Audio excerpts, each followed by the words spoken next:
नमस्कार गाइस, स्वागत है आपका जियो स्मॉल यूट्यूब चैनल पर। आज ऐतिहासिक मुद्दा है, ज़बरदस्त मुद्दा है गाइस। और कई सरकारें कई बार प्रयास कर चुकी थी कि इस बिल को लाया जाए, लेकिन 5 बार ये बिल फेल हो गया। प्रयास विफल रहा।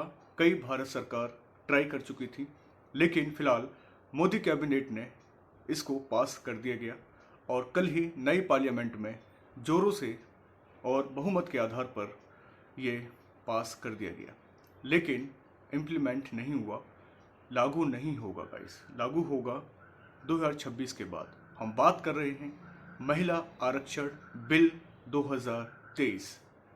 डेट याद रहेगी, ऐतिहासिक डेट। बड़े बड़े ऐतिहासिक काम इस सरकार ने किए हैं और महिला आरक्षण को लेकर भी काफ़ी अच्छा इनको इनपुट मिल रहा है। सकारात्मक व्यू मिल रहे हैं, विपक्षी पार्टियों के भी मिल रहे हैं, बड़े बड़े फिलोसोफर विद्वान की तरफ से मिल रहे हैं, लेकिन कुछ कमियां हैं, वो भी हम लोग डिस्कस यहाँ पर कर लेंगे। फिलहाल तो बहुमत के आधार पर इसको पेश किया गया है, लेकिन लागू नहीं हुआ है, याद रखना है। ठीक है गाइस। पॉइंट है कोटे के अंदर एक और कोटा।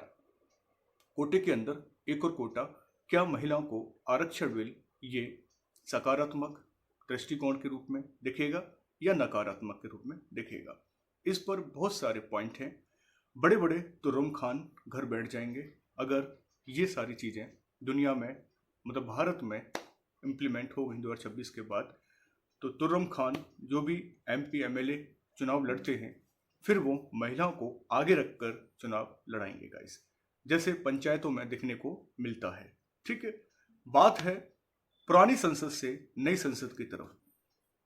पुरानी संसद से नई संसद की तरफ कई सारे मतलब पार्लियामेंट मेंबर्स मूव करते हैं।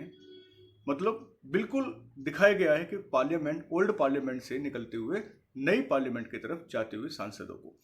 और पहले ही नई संसद का उद्घाटन राष्ट्रगान और संबोधन के साथ शुरू होता है और फिर एक बड़ा धमाका होता है महिला आरक्षण बिल को लेकर।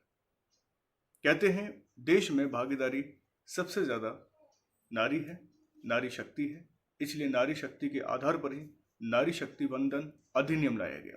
कई सारे पॉइंट बन सकते हैं। आप इसको एग्जाम पॉइंट ऑफ व्यू से देख सकते हैं, आप इसको जागरूकता के हिसाब से देख सकते हैं, जैसा आप चाहेंगे इसे। लेकिन मैं बस आपको जागरूक करना चाहता हूँ।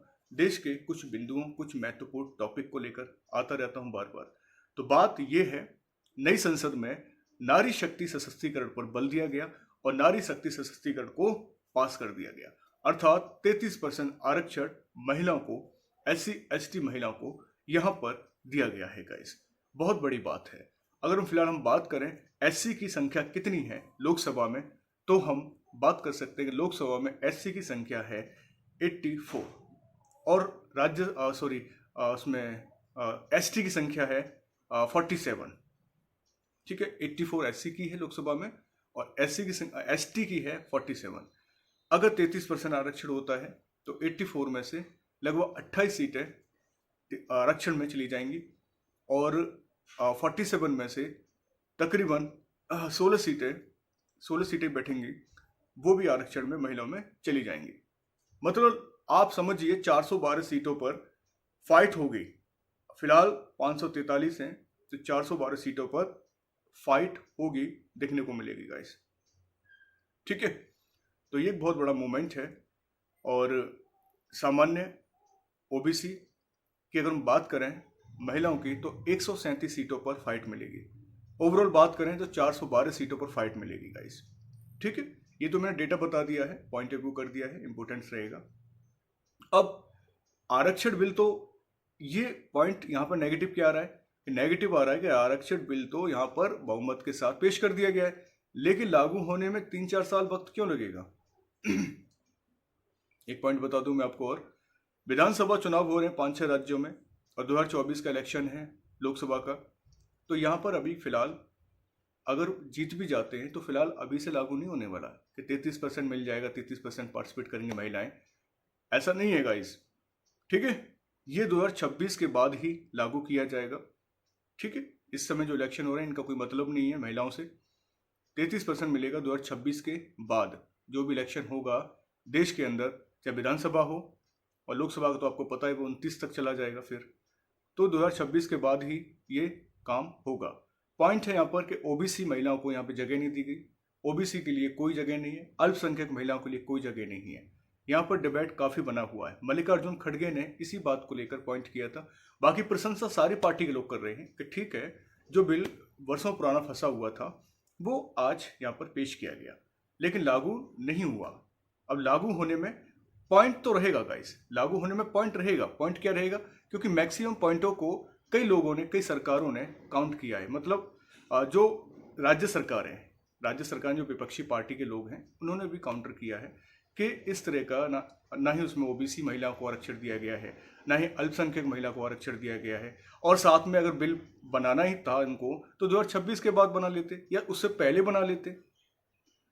3-4 साल पहले इन्होंने ये काम कर दिया। इनका पॉइंट था बीजेपी वालों का, जो पार्टी है वो कह रहे कि गणेश चतुर्थी है, और गणेश चतुर्थी पर नए सेशन में और नए पार्लियामेंट में शुरुआत करने में काफी अच्छा रहेगा, गणेशाय नमः हो जाएगा। साथ में महिलाओं के द्वारा एक आशीर्वाद प्राप्त होगा, इसलिए नारी सशक्तिकरण, मतलब महिलाओं को आरक्षण दे दिया गया 33% का। तो ये सारी बातें यहाँ पर इन्होंने प्रायोरिटी में रखी थी यहाँ पर कि शुरुआत होनी चाहिए, ठीक है, नारी शक्ति से ही। नारी शक्ति के बिल को लेकर शुरुआत की गई थी। अर्जुन मेघवाल साहब कानून मंत्री जी ने इसको पेश कर दिया गया, ठीक है। और 128 अमेंडमेंट विधेयक के तहत, 128वां याद रखना है आपको, विधानसभा में अभी ये इम्प्लीमेंट हो जाएगा 2026 के बाद, क्योंकि लोकसभा विधानसभा की बात है, विधान परिषद की बात नहीं है गाइस अभी फिलहाल। क्योंकि दिल्ली में हम एग्जांपल लें तो 70 सीटें हैं, 70 में से लगभग इसमें 23 सीटें जो है महिलाओं के लिए आरक्षण रह जाएंगी, 23 सीटें। अनुच्छेद है 239 ए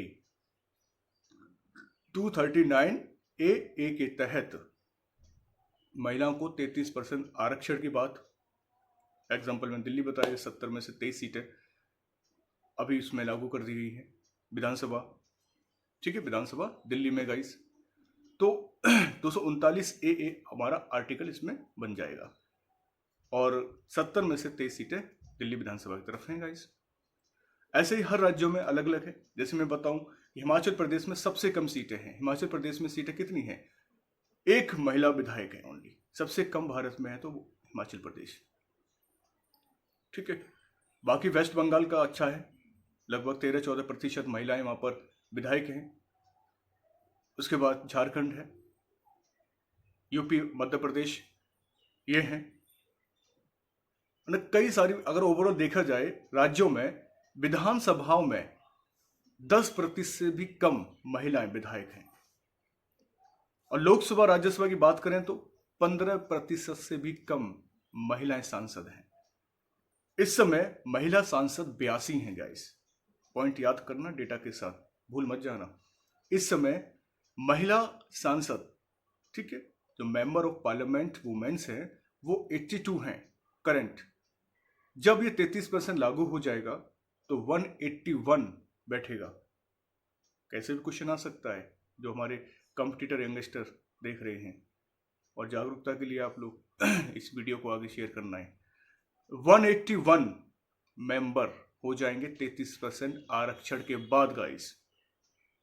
फिलहाल 82 महिला सांसद हैं लोकसभा के अंदर।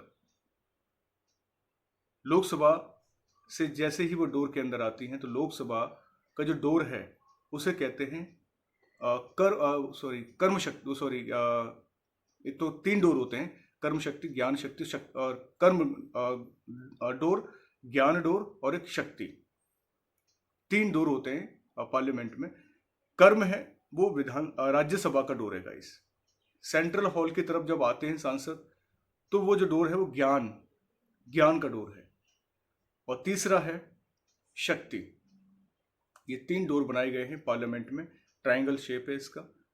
हर टेबल डिजिटलाइजेशन कर रखी है, हर टेबल पर अलग अलग सांसदों के डिजिटल फॉर्म में माइक और साथ में टैबलेट वगैरह भी फिट कर रखे हैं। सेंट्रल विस्टा प्रोजेक्ट के तहत ये पार्लियामेंट ड्राफ्ट किया गया था। टाटा का प्रोजेक्ट था 22,000 करोड़ का, जो 2021 से ही बनना शुरू हुआ था, और इसमें 28 मई 2023 को इसका उद्घाटन प्रधानमंत्री मोदी जी ने किया था। कई बार डिबेट हुआ राष्ट्रपति साहिबा करेंगी। फिलहाल जो भी हो, तो महिला सशक्तिकरण के लिए महिला आरक्षण बिल, नारी शक्ति वंदन अधिनियम सितंबर 2023, बात करें 19 सितंबर 2023, स्पेशल सेशन बुलाया गया। ठीक है, अब स्पेशल सेशन 18 से 22 सितंबर तक चलेगा। 18 सितंबर से 22 सितंबर तक स्पेशल सेशन चलेगा गाइस। अब इस स्पेशल सेशन में कई सारे मुद्दे रखे जाएंगे। नई पार्लियामेंट में नारी शक्ति मतलब नारी शक्ति वंदन अधिनियम के पर बातचीत चल गई है। शायद हो सकता है आगे यूनिफॉर्म सिविल कोड पे बात चले, वन नेशन वन वोट पे बात चले, इंडिया जो अलायंस बना है इस पर बात चले। मतलब मुद्दे बहुत सारे हैं, ये हम गैस कर रहे हैं क्योंकि यही वायरल हैं हमारे पॉइंट जिन पर डिबेट हो सकता है। अब वो भारत सरकार जानेगी, पार्टी जानेगी किस चीज़ पर कितना कितना हमें पॉइंटों को लेकर चलना है। मतलब जो भी ऐतिहासिक बिल होंगे उन पर चर्चा चलेगी 5 दिन तक, तभी स्पेशल सेशन कॉल किया गया है गाइस। यूनिफॉर्म सिविल कोड अगर लागू हो जाता है तो सभी धर्मों के लिए एक ही कानून हो जाएगा, तलाक का हो, शादी का हो, हिंदू लॉ हो, पर्सनल लॉ हो, मुस्लिम लॉ हो। पहला यूनिफॉर्म सिविल कोड में आप जानते हैं गोवा है, दूसरा उत्तराखंड बनने जा रहा है, मतलब परमिशन मिल गई है, तो 2 राज्यों में तो डन हो चुका है। बाकी हम चाहते हैं यूनिफॉर्म सिविल कोड पूरे देश में लागू हो जाए, क्योंकि तो अच्छी बात है, एक ही लॉ होगा, क्योंकि हमारा भारत देश धर्मनिरपेक्ष है, सेकुलरिज्म में है, सब धर्मों का एक ही धर्म है। ठीक है, तो हम चाहते हैं कि एक ही धागे में सारे लोग पिरो दिए जाएं, एक ही मज़हब, एक ही धर्म एक ही हो, कानून एक ही हो। तो ये तो अच्छी बात है।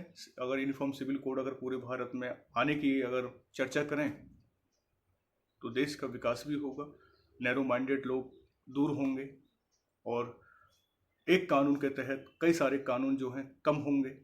एक कानून हो जाएगा तो इंडिविजुअल जो रिलीजन के कानून हैं उनकी संख्या घटेगी, मतलब कानून पर लोड नहीं रहेगा, लॉज कम हो जाएंगे और न्याय भी मिलने का जल्द से जल्द न्याय होगा, न्याय मिलेगा उनको जल्द से जल्द गाइस।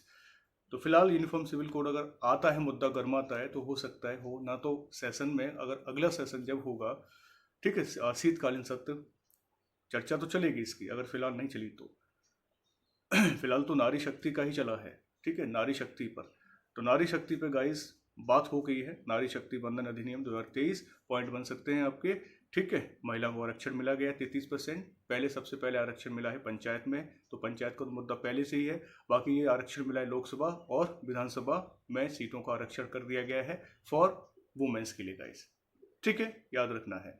और सेकंड पॉइंट क्या है, अर्जुन मेघवाल जी ने जो कानून मंत्री हैं उन्होंने पेश किया लोकसभा में 128th अमेंडमेंट बिल है ये।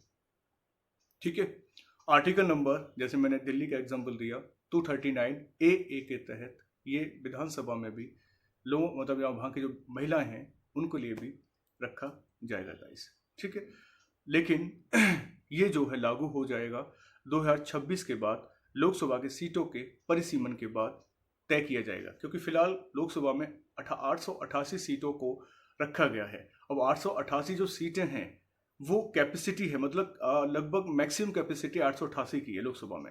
राज्यसभा में 384 सीटों की कैपेसिटी है। फिलहाल इस समय 543 सदस्य हैं और 550 मैक्सिमम है। 2 एंग्लो इंडियन थे, उनको 104 अमेंडमेंट के तहत 2020 में हटा दिया गया है, इसलिए 2 सीटें कम हो गई हैं, तो मैक्सिमम 550 और इस समय 543 हैं। जो नई पार्लियामेंट बनी है उसकी कैपेसिटी ज़्यादा बड़ी है, साइज भी बड़ा है, स्पेस ज़्यादा है, तो इसलिए 888 तो गाइस वो तो हो गई ना। बताइए, 1950 की पार्लियामेंट और आज़ादी के समय की थी और इस समय 2023 चल रहा है, तो 77-78 साल हो गए हैं, 75 साल हो चुके हैं, तो 75 साल हो गए हैं क्लियर। और 75 साल का ही सेशन और संविधान सभा से लेकर 75 साल तक का, मतलब अब तक का सेशन हमारे प्रधानमंत्री मोदी जी ने भी संबोधित किया था ओल्ड पार्लियामेंट में, जब उनका लास्ट स्पीच थी, तो स्मृतियाँ, चर्चाएँ, अनुभव शेयर किए थे हर प्रधानमंत्री के। विदाई ली थी वहाँ से, पुरानी पार्लियामेंट से नई पार्लियामेंट में आने के लिए। और नई पार्लियामेंट के समीप ही संगोली, एक संगोल है उसको भी स्थापित किया गया है। संगोल सत्ता का हस्तांतरण का प्रतीक है। जो लास्ट हमारे वायसराय थे माउंटबेटन, उन्होंने हस्तांतरण सत्ता किसी को सौंपते हुए ये संगोल दिया था और वही संगोल तमिलनाडु के म्यूजियम में रखा था। और आज वो संगोल हमारे भारत सरकार ने लोकसभा स्पीकर के बिल्कुल बगल में स्थापित किया है गाइस। ये संकेत है गाइस ये कि सत्ता का हस्तांतरण मतलब सरकारें आएंगी जाएंगी, बिल बनेंगे, बिगड़ेंगे, खत्म होंगे कानून, ये सब हमारा पार्लियामेंट करेगा। अब आपके दिमाग में ओल्ड पार्लियामेंट का क्या होगा? ओल्ड पार्लियामेंट को संविधान सदन बना दिया गया है क्योंकि संविधान सभा की बैठकें वहां पर हुई थी। संविधान से संबंधित सारी चर्चाएं की गई थी संविधान को बनाने के लिए। इसलिए ओल्ड पार्लियामेंट को प्रधानमंत्री मोदी जी ने संविधान सदन बना दिया गया है। मतलब संविधान की यादें, संविधान की स्मृति, संविधान के अनुभव और संविधान की चर्चा, परिचर्चा, संवाद, वाद विवाद की सारी पिक्टोग्राफिक उस सदन में की जाएगी ताकि लोग जाने और उसको एज ए म्यूजियम की तरह खोल दिया जाएगा ताकि वो संविधान जो बना था उस समय की स्मृतियां आज के लोगों को याद रहें और उस इच्छा भावनाओं में बहकर अपने आप को जाने कि हमें संविधान मिला कैसे था, कितनी मुसीबत के बाद हमें संविधान मिला और हमारे देश में संविधान लागू हुआ। वो स्मृतियां के लिए खोल दिया गया है द्वार। संविधान सदन बनाया जाएगा ओल्ड पार्लियामेंट को गाइस याद रखना है, ठीक है। तो ये बात हमारी एक नारी शक्ति वंदन अधिनियम की हुई और साथ में ओल्ड संविधान को संविधान सदन घोषित कर दिया गया है प्रधानमंत्री नरेंद्र मोदी जी के द्वारा। तो ये बहुत बड़ी बात है। ऐसा नहीं उसको खंडर में तब्दील कर देंगे या तोड़ देंगे या कुछ और नुमाइश की जाएगी उसके अंदर, ऐसा नहीं है। वो संविधान सदन में ही तब्दील कर दिया गया है। संविधान की यादों को संजोए रखेगा हमारा ओल्ड पार्लियामेंट। नए पार्लियामेंट सेशन में नए सेशन के तहत एक धमाका किया गया, नारी शक्ति वंदन अधिनियम, महिलाओं को 33% आरक्षण गाइस, ठीक है। मतलब पूरे संसार में बात करें तो सबसे ज़्यादा महिलाएं सांसद सदस्य हमारे भारत देश में ही हैं। इसलिए संसद का साइज बड़ा किया गया क्योंकि जब हम आज़ाद हुए थे तो 36 करोड़ आबादी थी। आज देख लीजिए आप 75-76 साल बाद हम लोग 143 करोड़ हो चुके हैं, वो भी ऑफिशियल डेटा। हम रिफ्यूजीज और शेल्टर्स की तो बात ही नहीं कर रहे और जिनके पास डॉक्यूमेंट नहीं है उसकी भी बात नहीं कर रहे। एक मुद्दा 2019 में आया था, नागरिकता संशोधन बिल। अभी तक वो पास तो हो गया लेकिन लागू नहीं हो पाया है। ऐसे ही इसी के साथ खेल खेला जा रहा है। महिला आरक्षण बिल को लेकर ले तो आए हैं लेकिन लागू नहीं करेंगे। जैसे कि नागरिकता बिल ले आए, लागू नहीं किया अभी तक। ये पॉइंट हैं, इसी पे डिबेट चल रहा है हमारा। कई पार्टी आपस में क्लैश कर रही हैं, कई सारे चैनल्स, कई सारे हमारे विद्वान क्रिटिसाइज कर रहे हैं क्योंकि नागरिकता बिल भी लागू नहीं हो पाया अभी तक गाइस, ठीक है। जो संशोधन बिल था CA citizen amendment act of 1955 का, NRC नेशनल रजिस्टर सिटीजनशिप, जो म्यांमार बांग्लादेशी जो आ गए हमारे हिंदुस्तान में विदाउट डॉक्यूमेंट या फेक डॉक्यूमेंट के आधार पर, सर्वे तो करा लिया लेकिन उसको लागू नहीं कर पाई होम मिनिस्ट्री। इसी प्रकार महिला आरक्षण बिल को मतलब पेश तो करा लिया गया है लेकिन लागू 2026 के बाद होगा,